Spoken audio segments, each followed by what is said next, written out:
बराबर आश्वासन दिया कि हम पॉजिटिव सोच है, पॉजिटिव रूप से कोई रास्ता निकालेंगे।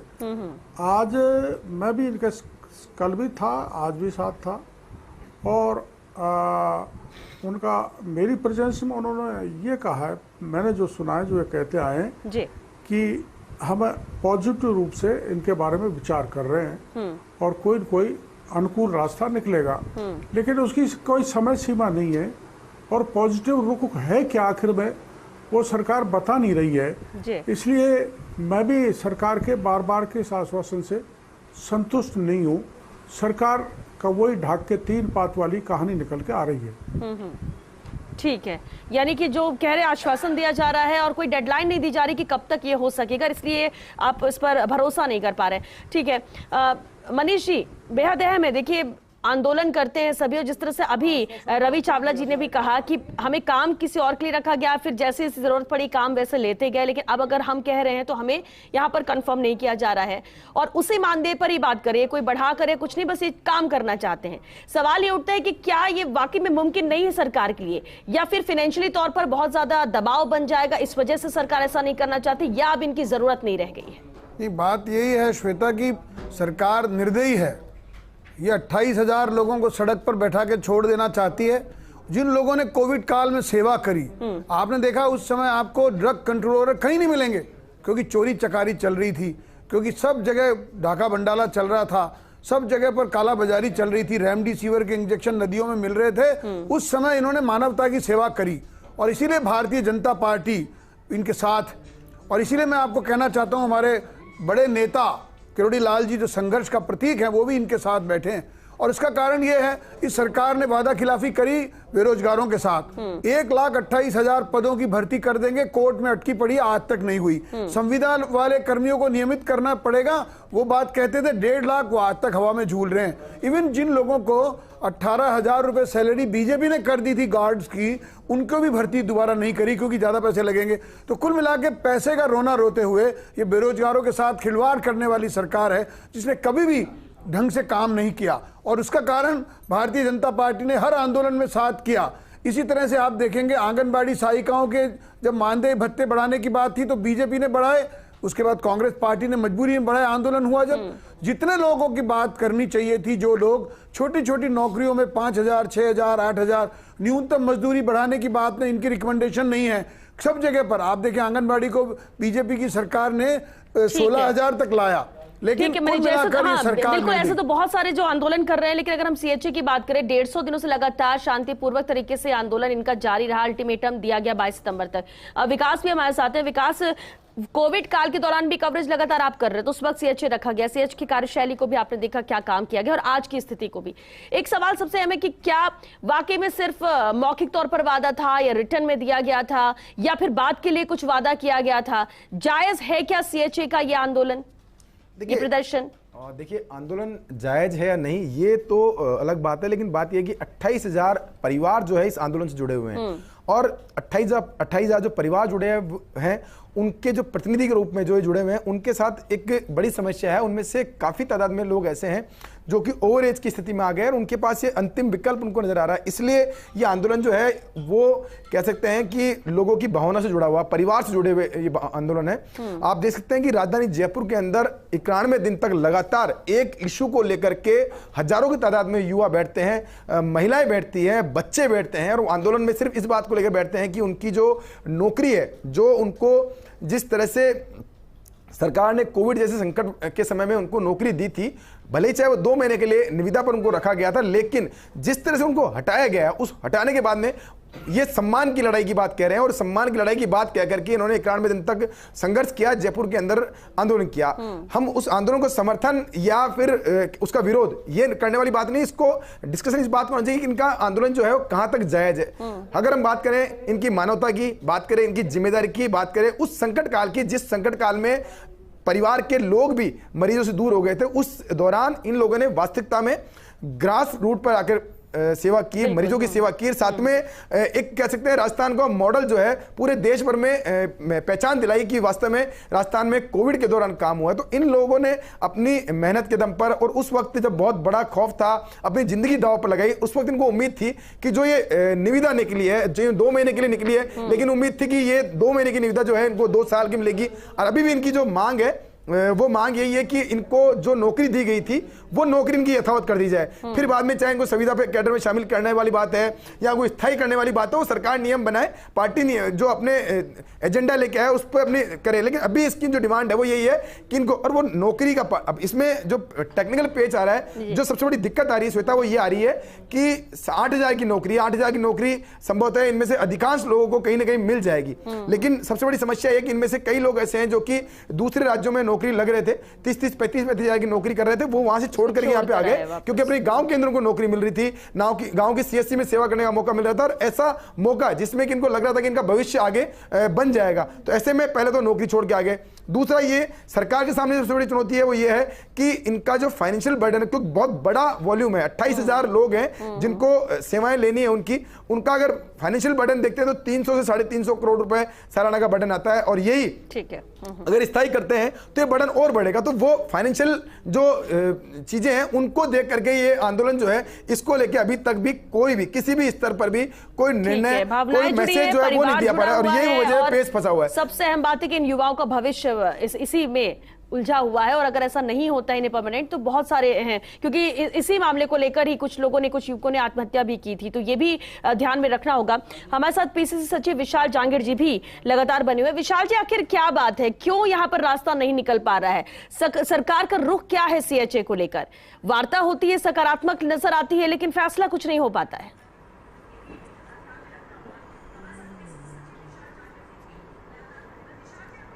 हाँ, नमस्ते मैडम जी।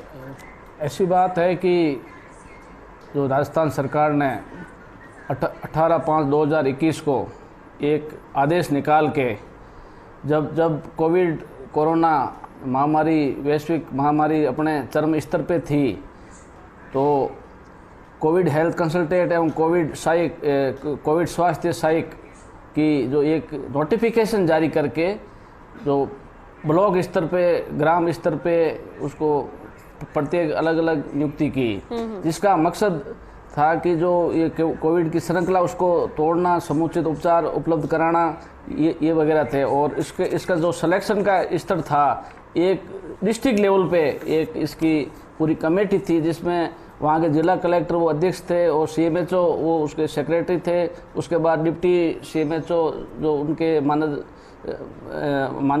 सदस्य थे, और पूरा मेरिट के आधार पे उसका अपॉइंटमेंट दिया, जिसमें स्थानीयों को ज़्यादा उसको दी।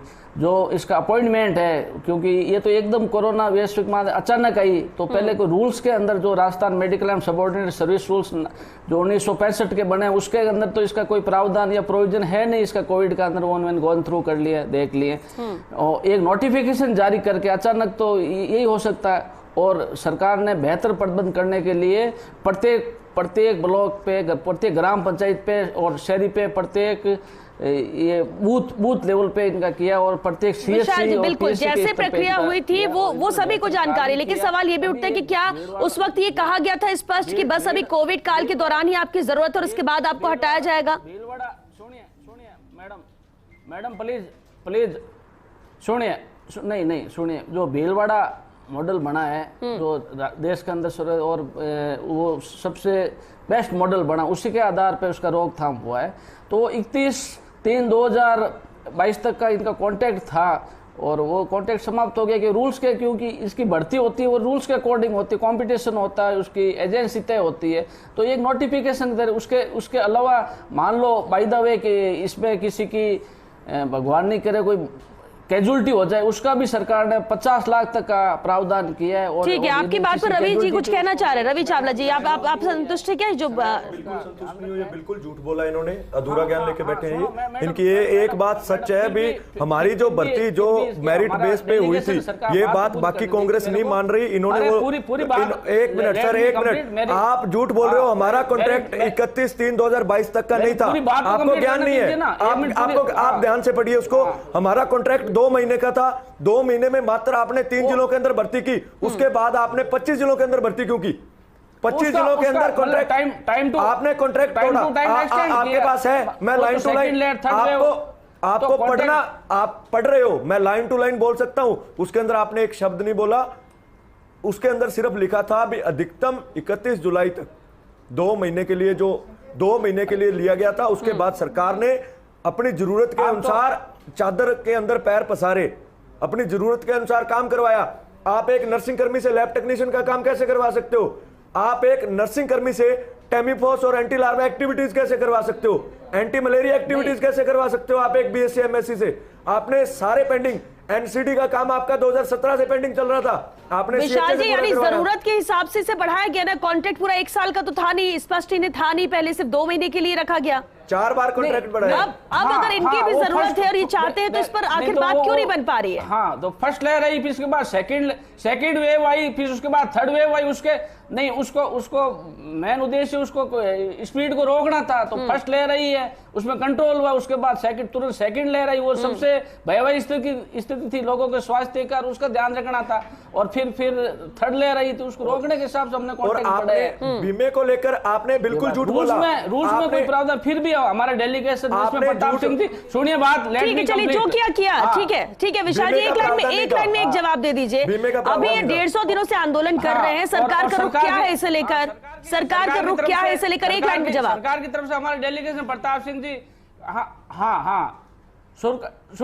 हाँ सरकार का रुख है, पॉजिटिव है। और इसका जो सरकार की तरफ से प्रतिनिधि हमारे माननीय मंत्री प्रताप सिंह जी खाचरियावास साहब और धर्मेंद्र राठौड़ साहब ये मिले, उन्होंने सारा इसको नियमावली के लिए डीओपी के अंदर भेजा है, अंडर कंसिडरेशन है और नियमों का परीक्षण। लेकिन इसकी कोई डेडलाइन नहीं है ना? अभी किरोड़ी लाल जी यही बता रहे थे कि सकारात्मक है, वो बात कर रहे हैं, लेकिन कोई डेडलाइन नहीं है इसे लेकर। इसका फंडेड तो सेंट्रल गवर्नमेंट से है। ठीक है, इनका आपको मैडम को नॉलेज नहीं है, फंडिंग इसका फंडेड सेंट्रल गवर्नमेंट से है, फंडिंग हुई, आपको नॉलेज ही नहीं, आप अधूरा क्या लेके बैठे हो? और कोई बीमे का प्रावधान नहीं था, इसके लिखा बीमे का प्रावधान नहीं था, कोई स्टेट फाइनेंस कमीशन और अलावा अन्य संसाधन तथा एनएचएम। चलिए ठीक है, आपने भुगतान किया जाएगा, दोनों का था, स्टेट फंड का भी था, साथ में एनएचएम। ठीक है विशाल जी, बात आपकी सुनिए। एक मिनट रवि जी। हाँ, इसमें फाइनेंस की बात करें तो स्टेट फाइनेंस जो है वो वसूल नहीं दे रही थी और उस पे ही पूरा बजट है। और ये जो इनकी मांग है और इनकी जो एक्सटेंशन की बात आ रही है, सेंट्रल का तो कोई रोल नहीं। उन्होंने इस पूरे देश भर के लिए गाइडलाइन जारी की थी कि ऐसे स्टेट के अंदर इस तरह से लिया जाए ताकि जो कोविड महामारी है उसके अंदर उसको कैसे भी करके मैनेज किया जाए। लेकिन फाइनेंस जो है पूरा उसके अंदर स्टेट गवर्नमेंट के ऊपर है और स्टेट गवर्नमेंट के ऊपर इतना बर्डन जो आ रहा है, इसकी वजह से ये जो अभी पेच फंसा पड़ा है वो सिर्फ और सिर्फ फाइनेंस को देखते हुए पड़ा है। अगर इनको अगर लगाया भी जाता है तो उस स्थिति में देखा जाएगा कि और एक दूसरा इशू भी है कि जो फ्रेशर्स है उनकी बात भी कही है। लेकिन अगर हम बात करें सीएचए प्रतिनिधियों की, इनका दावा है कि अगर इनको संविदा पर जो इनकी नौकरी जिस तरह से है उस नौकरी को यथावत रखा जाता है और बाद में संविदा कैडर में लेने की जो निर्णय वो सरकार इस तरह पर किया, तो काफी हद तक ये कह रहे हैं कि 80 से 85% तक जो बेरोजगार है नर्सिंग क्षेत्र के वो सब रोजगार प्राप्त हो जाएंगे और अब जो पेंडिंग लिस्ट है वो ऐसी नहीं बचेगी। ये बात अलग है कि बात करना और इसे इंप्लीमेंट करना दोनों में बहुत फर्क हो जाता है। जिस तरह से कहा किरोड़ी लाल जी, जैसा कि अभी आपने कहा सर कि 90 दिनों तक इनका आंदोलन चलता रहा, इसके बाद आपने देखा कितनी शांतिपूर्ण तरीके से ये आंदोलन कर रहे हैं, रास्ता नहीं निकल पा रहा है। और आपने भी कहा कि जो आश्वासन दे रहे हैं उससे आश्वस्त नहीं है, किसी तरह का कोई भरोसा नहीं है और कोई डेडलाइन यहां पर नहीं दी गई है। 22 सितंबर तक का अल्टीमेटम आपने दिया है, यानी 22 सितंबर तक अभी किसी तरह का कोई प्रदर्शन नहीं। क्या आगे का रुख रहेगा आपका? ना कोई प्रदर्शन नहीं है। देखो, आप जानते हो सरकार कांग्रेस का दोहरा चरित्र है। कांग्रेस भारत जोड़ो यात्रा कर रही है, उसमें बेरोजगारी अहम मुद्दा है। और राजस्थान के मुख्यमंत्री दिल्ली में मोदी देश की बेरोजगारी के बारे में बोलते हैं, बेकारी के बारे में बोलते हैं। भारत जोड़ो अभियान का प्रमुख हिस्सा है बेरोजगारी। और यहाँ जो जिनको रोजगार मिल गया था उनको एक झटके में हटा दिया।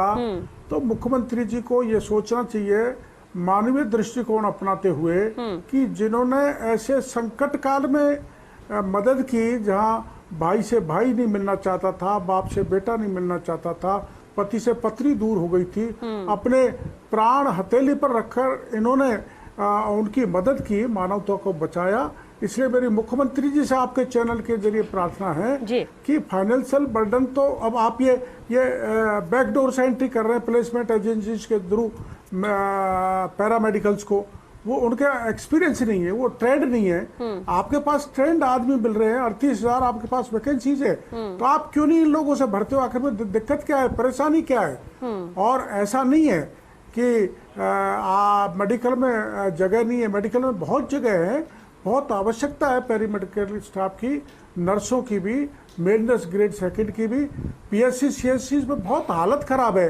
तो आप इनको जो इनकी मांग है गहलोत साहब को मानवीय दृष्टिकोण रखते हुए पूरी करनी चाहिए।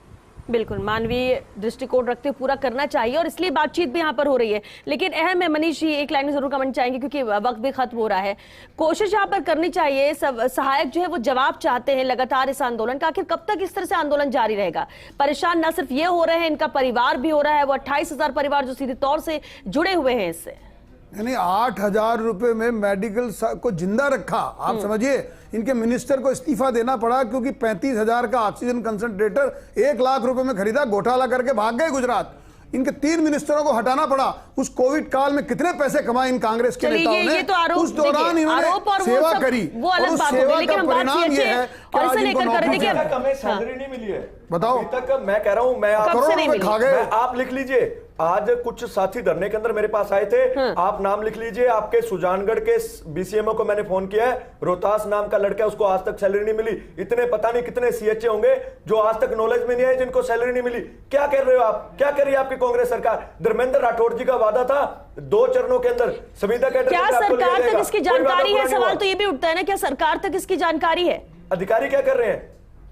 31 के 31 दिन काम किया हम लोगों ने। अधिकारियों की क्लास तो मुख्यमंत्री भी ले चुके हैं। शिकायतें तो उनको लेकर अगर ऐसी कुछ है तो क्या सरकार तक ये बात पहुंच रही? ये भी अहम हो जाता है कि नीचे तौर पर ग्राउंड लेवल में हो क्या रहा है, क्या वाकई में इन तक सैलरी पहुंचे नहीं? ये भी बड़ी बात है। विकास एक लास्ट कमेंट चाहेंगे? देखिए, बिल्कुल अभी अगर बात करें सीएचए के आंदोलन की, तो ये कह सकते हैं कि अभी तक इनकी पूरी चीजों को एकजाही नहीं किया गया है। अभी तक कोई जिम्मेदार ऐसा नहीं है जो इनकी बात को कह सके, आगे तक पहुंचा सके। बस ये कहा जाता है कि फाइनेंशियल बर्डन है, इस वजह से इनको इनकी फाइलों को जो भी मूव होता है, जो भी क्योंकि आप देख सकते हैं कि श्वेता 2 दिन से लगातार वार्ता होती है, लेकिन चिकित्सा सचिव के स्तर पर वार्ता होती है, लेकिन इनके पास वार्ता करने के लिए बिंदु नहीं है कि किस बिंदु पे वार्ता की जाए।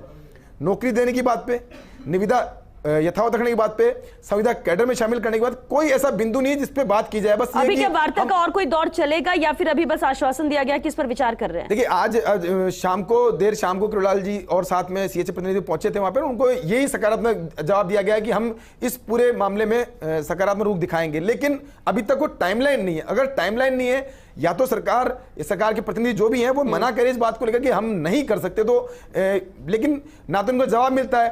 तो यही वो वजह है कि बार बार में ये लोग, देखिए, आप पहले जयपुर के अंदर 91 दिन तक धरना दिया, उसके बाद में जिलों के अंदर स्थितियां बहुत विकट है। जिलों में करीबन मान के चलिए 15 से 20 जिलों के अंदर बड़े प्रदर्शन हो चुके हैं, और कई बार ऐसी भी स्थिति बन गई पुलिस को लाठीचार्ज करना पड़ा, कानून व्यवस्था बिगड़ी। जयपुर के अंदर भी आज की भी स्थिति आपने देखी कि किस तरह से आंदोलन को खत्म किया गया, महापड़ाव खत्म किया गया, लेकिन बाद में बाहर आकर, क्योंकि युवा है, जो लोग जब जीवन लोगों का मुश्किल में था तब ये यहाँ पर थे, तो कम से कम इसलिए तो इतनी मेहनत नहीं कि अपनी जान जोखिम में नहीं डाला कि आज लाठियां खानी पड़े और उसके बाद सड़क पर बैठना पड़े ताकि अपने हक के लिए लड़ाई लड़नी पड़े। लेकिन बेहद अहम ये भी हो जाता है कि क्या वाकई में सरकार की, और अगर पेंशन नहीं मिल रही है, कई युवा ऐसे हैं जो कि ओवर एज हो रहे हैं, उसके बाद कहाँ उनको नौकरी मिलेगी, परिवार उन पर निर्भर है, कैसे पूरा परिवार, हर सर्कमस्टेंसेस को सरकार को कहीं ना कहीं ध्यान में रखना चाहिए। और क्या सबसे बड़ा सवाल ये कि अगर अधिकारियों पर शिकायत अधिकारी नहीं कर रहे हैं तो क्या सरकार के स्तर पर ये शिकायतें पहुंच रही है? क्या मौजूदा स्थिति है, क्या समस्या है? बातचीत तो करनी पड़ेगी, हल निकालना होगा। सिर्फ इसे टालने से कुछ नहीं होगा, क्योंकि नुकसान